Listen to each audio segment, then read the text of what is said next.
Picture the scene inside the Senate chamber, the tension thick in the air, as acting Attorney General Todd Blanche looks a United States senator squarely in the eye and claims with a perfectly straight face that he simply does not know what the Epstein investigation even means. This is not a lower-level clerk speaking. This is the man who currently runs the entire Department of Justice. This is the leader whose very own department officially closed that exact investigation last July, quietly shutting it down with a brief 2-page memorandum. It is the exact same high-profile investigation that he now claims he cannot even define, despite the fact that the Federal Bureau of Investigation agents who worked on that case reported directly to him.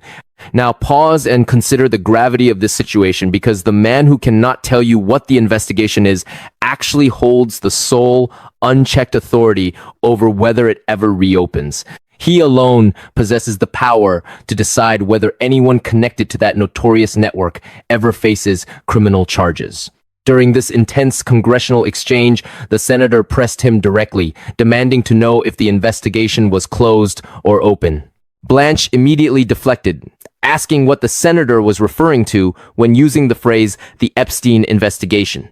The senator pointed out that the FBI had explicitly stated in July of the previous year that it had closed the investigation, noting that she was simply using their own chosen words. She asked again, point blank, if it was open or closed, to which Blanche responded that he did not believe the FBI had said that. When reminded that as the head of the Department of Justice, he should know the status, Blanche doubled down, stating that he guessed he did not understand what the phrase meant. The senator clarified that she meant the investigation into the late financier himself, to which Blanche stated that since the man is dead, any investigation into potential other bad actors would always remain open if there was evidence to support making a case. To fully grasp the magnitude of this political maneuvering, we have to rewind to November, after the FBI had already stated the investigation was closed.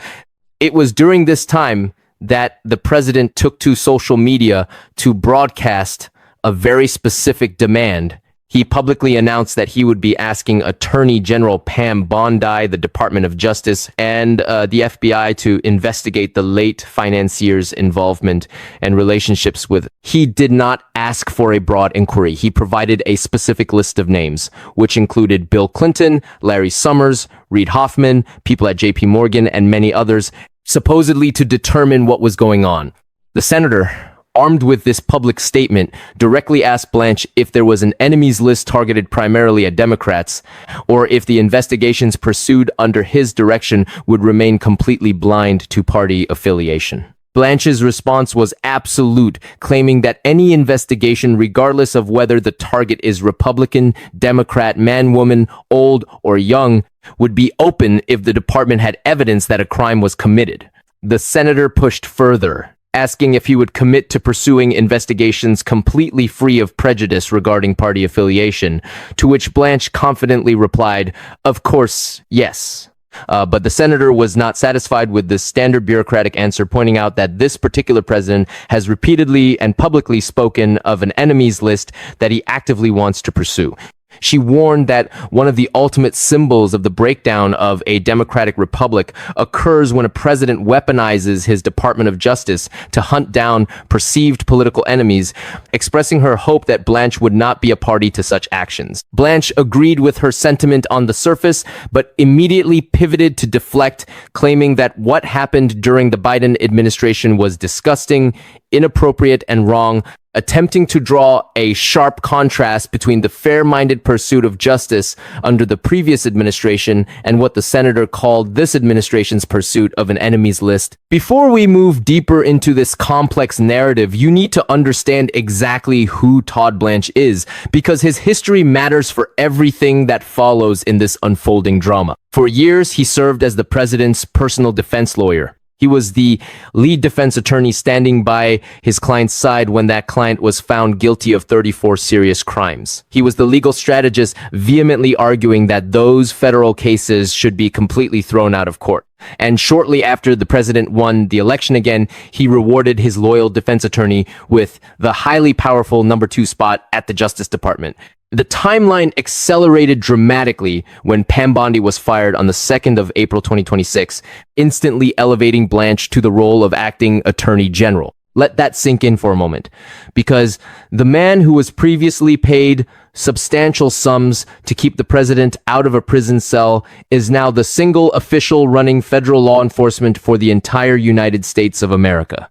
So we must critically ask ourselves what it truly means when the acting attorney general, the person who holds the keys to the relevant files, who employs the specific agents, and whose own department made the executive call, suddenly claims he does not know what the investigation refers to. Logically, there are only three distinct possibilities to explain this behavior. The first possibility is that he genuinely did not know, which raises immediately alarming and dangerous questions about who is actually running the day-to-day operations of that department. The second possibility is that he knew perfectly well and merely pretended not to know as a tactical maneuver to dodge the senator's question, which, given his extensive background as a high-stakes defense attorney, would be completely on brand for his communication style. The third possibility is that the honest answer had simply become so politically inconvenient that no clean, acceptable response existed for him to give on the public record. Pay very close attention to the timeline, because on the 7th of July 2025, under the direct authority of the president's own Justice Department, the FBI quietly released a brief 2-page unsigned memorandum. This document concluded that investigators did not uncover sufficient evidence that could predicate an investigation against uncharged third parties. On that exact same day, the department publicly announced that absolutely no further files would be released to the public regarding the matter. Following this announcement, congressional Democrats described the case as being officially and formally closed. Regardless of whatever internal chaos was happening inside that sprawling department, the irrefutable fact remains that his department was the one that shut the operation down. But here is where the narrative takes a genuinely darker and more concerning turn. Later, during that exact same congressional hearing, when Blanche was heavily pressed on the creation of the Anti-Weaponization Fund, he made a staggering admission. He stated that there is a fundamental flaw in the American legal system because it was never set up to legally compensate for what the Democrats, Biden, and Merrick Garland allegedly did for 4 straight years. Allow the weight of that statement to land for a second. This man is the acting attorney general of the United States, standing before Congress, telling them that the very legal system he now oversees and directs is fundamentally broken and not up to the job. And while making these sweeping claims, here is the highly documented, crucial context that he conveniently and deliberately left out of his testimony. According to a detailed letter sent on the 4th of November 2025 by House Judiciary Ranking Member Jamie Raskin, which was sourced directly from legal teams representing the survivors, the United States Attorney's Office for the Southern District of New York was actively and aggressively investigating individuals who may have worked alongside the late financier. This active investigation continued right up until January 2025, the very moment this new administration walked through the doors and took power. Furthermore, Miami Herald reporter Julie K. Brown, the journalist who bravely broke the original story wide open, has publicly confirmed that victims were still actively cooperating with the FBI throughout the entirety of Biden's presidential term. The facts are absolutely clear on this issue. The Biden Justice Department did not close this highly sensitive case. This current administration did. Now, you might be sitting there wondering what exactly triggered this sudden chain of events. What sudden catalyst caused the president to abruptly post on Truth Social, furiously demanding that his own Justice Department immediately go after a very specific list of powerful people? The answer lies hidden in the explosive emails that House Democrats strategically released on that exact same day. They unveiled 3 pieces of private, highly sensitive correspondence from the late financier's estate, which had been officially demanded by the House Oversight Committee. The first piece of evidence was a 2011 email sent to Ghislaine Maxwell, in which the financier explicitly wrote that the president had spent hours at his house alongside a trafficking victim. The second piece of evidence was a 2019 email sent to the prominent journalist Michael Wolff, in which it was written that the president absolutely knew about the girls, as he had personally asked Maxwell to stop. The timeline of retaliation is breathtakingly fast. Mere hours after those highly damaging emails started circulating in the press and the public sphere, the president posted his aggressive demand that the Department of Justice launch investigations into Clinton, Summers, Hoffman, and the executives at JP Morgan. In total synchronization, Pam Bondi announced the launch of an investigation that exact same day, instantly handing the critical assignment over to Jay Clayton, the U.S. Attorney for the Southern District of New York. And you need to hear exactly what that highly publicized investigation has actually produced as of March 2026, which is a full 4 months after his initial appointment. The result is exactly 0 charges filed and exactly 0 formal criminal accusations brought forward. Moreover, his office flatly refused to answer basic questions from every single media outlet that attempted to reach out for a statement. What did eventually manage to come out into the light of day is this crucial financial detail. According to standard public financial disclosure forms, which were extensively reported on by the New Republic and Jacobin in March 2026, Clayton personally holds between $15,000 and $50,000 in JP Morgan Chase stock. To put that sharply into perspective, JP Morgan is one of the exact primary targets that the president specifically named in the investigation Clayton was personally assigned to lead. An independent government watchdog group rightfully pointed out that this represents a truly paralyzing financial bias to bring to the role of an objective prosecutor. This grand investigation was loudly announced at a flashy press conference, yet 6 full months later, it has produced absolutely nothing but total silence. We also need to have a very honest conversation about the president's deeply proven record of long-standing ties to the late financier, because this history is directly and undeniably relevant to everything you have just heard. These two men were known to be close associates for roughly 15 years. The president went on the record calling him a terrific guy in a prominent 2002 New York Magazine interview, noting in the exact same sentence that the man likes beautiful women and that many of them are on the younger side. Additionally, an internal Department of Justice prosecutor email from January 2020, which was finally released publicly in December 2025, firmly places the president's name directly in the passenger logs of the financier's private aircraft at least 8 separate times between the years 1993 and 1996. It is important to note that no formal wrongdoing by the president has been officially accused or legally claimed in relation to those specific flights. However, the connections do not end there. In the year 2000, Maxwell recruited a young woman named Virginia directly from her job at Mar-a-Lago, which is the financier's neighbor and the president's own highly exclusive private club. In a sworn legal statement, Virginia testified that she was only 16 years old at the time she was recruited. With all of this historical context in mind, here is what you really need to understand about Blanche's hollow promise to be completely fair and unbiased. Just 6 weeks earlier, on the 7th of April 2026, which was his very first day speaking publicly in his new role as acting attorney general, he said something radically different than his congressional testimony. Standing before the public, he explicitly stated that the president has a fundamental right and a duty to direct federal investigations, and he specifically noted that this includes investigations directly targeting the president's own political enemies. That was not an accidental slip of the tongue. He said it publicly, permanently on the record, without a single moment of hesitation. Now, I want you to truly think about what a solemn promise to be fair, made while under intense questioning by Congress, is actually worth when there is absolutely no mechanism in place to actually enforce it. There is no criminal punishment waiting for him for lying in this context, no official regulatory rule with any actual teeth to bite back, and no real consequence if the department's behavior directly contradicts the words spoken in that chamber. What truly carries real, undeniable weight is what an official chooses to say when nobody is actively forcing him to perform for a hostile committee. That April 7th statement is the one that reveals exactly who he actually is, and the documented conduct inside that department lines up with that April 7th philosophy far more than with anything he ever said when questioned by the Senate. Take, for example, his explosive appearance at CPAC in Grapevine, Texas, on the 26th of March 2026. During this event, he proudly and publicly claimed that every single Department of Justice employee who had ever worked on the various investigations into the president, including every FBI agent and every lawyer, had been systematically fired, forced to resign, or pushed into taking early retirement. He confidently put that number at over 200 individuals. He boasted to the crowd that there is not a single man or woman remaining at the Department of Justice who had anything whatsoever to do with those prior prosecutions.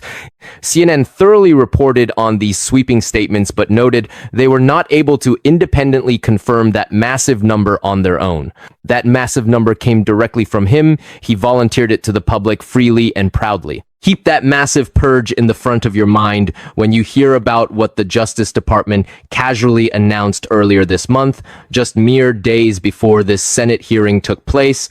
They announced the creation of a massive $1.7 billion fund, which they have officially branded as the Anti-Weaponization Fund. Blanche personally stepped up to announce it, framing it as a perfectly lawful process designed for victims of so-called lawfare and weaponization to finally be heard. However, legal critics fiercely argue that what this fund actually does in practice is funnel immense amounts of taxpayer money directly to the president's political allies, who simply claim that the Biden Justice Department treated them unfairly. Seasoned government ethics attorneys have openly called this financial maneuver something that has absolutely never happened before in American history. And remember, this unprecedented fund was created within mere weeks of a Senate hearing where he solemnly swore under tough questioning that his department pursues justice with absolutely no regard for what political party someone happens to belong to. But there is a specific detail buried in the letter he was questioned about that demands your full, undivided attention. According to Representative Raskin, who was drawing on harrowing accounts gathered directly from lawyers representing the survivors, nearly 50 individuals were actively working with federal investigators, courageously providing vital evidence right up until the exact moment this new administration took over and the inquiry abruptly ended.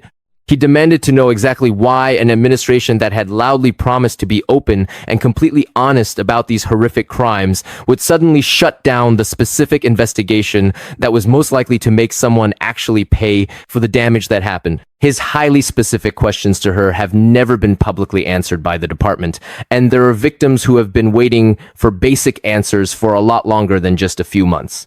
Maria Farmer, who is recognized as one of the late financier's very first known accusers, took decisive legal action and filed a federal lawsuit in the United States District Court for the District of Columbia directly against the Justice Department and the FBI in May 2025, which was just 2 months before that quiet closure memo ever came out.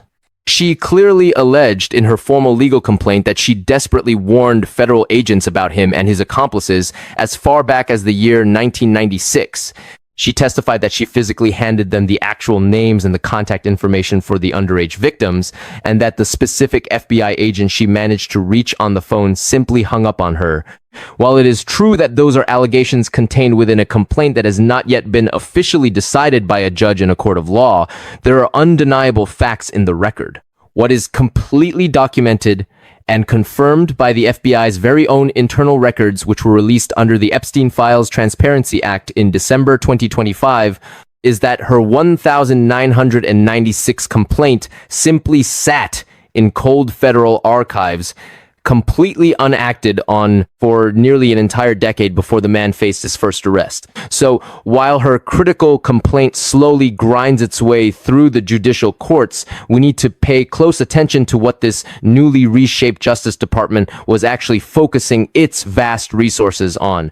In April 2026, The department's newly formed weaponization working group released its very first official report, which aggressively accused the Biden administration of maliciously using federal law as a political weapon in its criminal cases against anti-abortion activists who had physically blockaded the entrances to health clinics. Blanche personally announced this report, fiercely declaring that the DOJ would absolutely not tolerate a two-tiered system of justice. I want you to think about that specific phrase for a second. He explicitly deployed it against the Biden administration, just as heavily as it was deployed against this current one. We are watching two different factions using the exact same language to describe the exact opposite targets, but only one of them is currently sitting at the desk running the entire department. And here is a massive piece of information that conveniently did not make it into that heavily promoted weaponization working group report. CNN broke the story on the 14th of May 2026, reporting that less than 2 full weeks after Blanche joined the DOJ in the role of Deputy Attorney General, the department's very own top ethics lawyer officially told him in writing that his extensive prior work as the president's personal defense attorney created a massive personal stake in the outcome of these cases. The ethics lawyer stated that this conflict required him to officially step aside and recuse himself from any cases touching the president personally. Blanche actually signed a formal ethics pledge acknowledging this. However, the official who bravely delivered that necessary briefing, a man named Joseph Till, was subsequently fired from his position and has since filed a major lawsuit against the department. Raw Story and various other news outlets have heavily circulated CNN's initial reporting on this firing. Then comes the grand finale of this entire political theater, and this is incredibly important to fully grasp. The Justice Department's very own file release ultimately ended up completely contradicting the central foundational promise that had justified this entire political show in the first place. On the 7th of July 2025, which is the exact same day that the closure memo quietly came out, the department firmly concluded that there was absolutely no Epstein client list. This completely destroyed the narrative of the very same mythical client list that Bondi had confidently claimed was sitting directly on her desk right now during a live Fox News interview that took place on February 21st, 2025. The Senate Judiciary Committee later thoroughly confirmed by citing internal FBI materials that federal agents had already reached the conclusion that no list existed well before she ever made that fiery claim publicly on television. When the broader file release finally did happen, the vast majority of the information contained within it had already been totally public for years, exposed through much earlier legal battles and civil cases. The massive bombshell drop that was highly touted as the event that would finally expose well-known Democrats ultimately produced absolutely nothing, simply because there was actually nothing left to find. So let us put all of these fragmented pieces together into one clear picture, because here is the ultimate fact that should follow you long after this video ends. The acting attorney general was officially told by his very own department's top ethics lawyer in documented writing that his deep prior relationship with the president legally required him to step aside from any cases touching the president's personal conduct. He signed a formal pledge agreeing to this standard. The ethics official who made him sign that pledge was later abruptly fired and is now actively suing the department for retaliation. The pledge exists on paper, but the actual safeguard designed to protect the integrity of the system is completely gone. What we are left with today is a Justice Department entirely led by a man with a deeply proven personal stake in the outcome of the very cases he oversees. He is currently overseeing every single active investigation that could potentially touch the president, with absolutely no independent institutional system left intact to push back against his authority.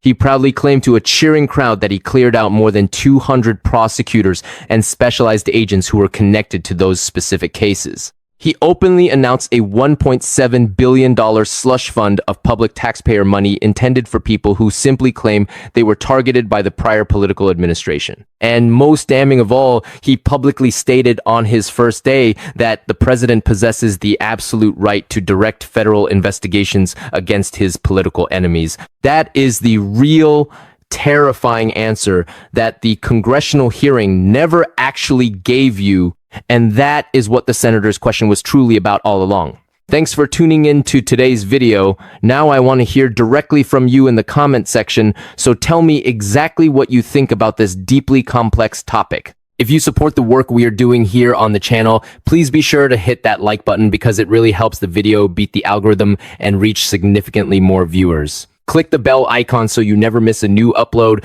and make sure to subscribe for more hard-hitting political commentary, daily news updates, and completely honest discussion. Thanks again for watching, and I will catch you guys in the next one.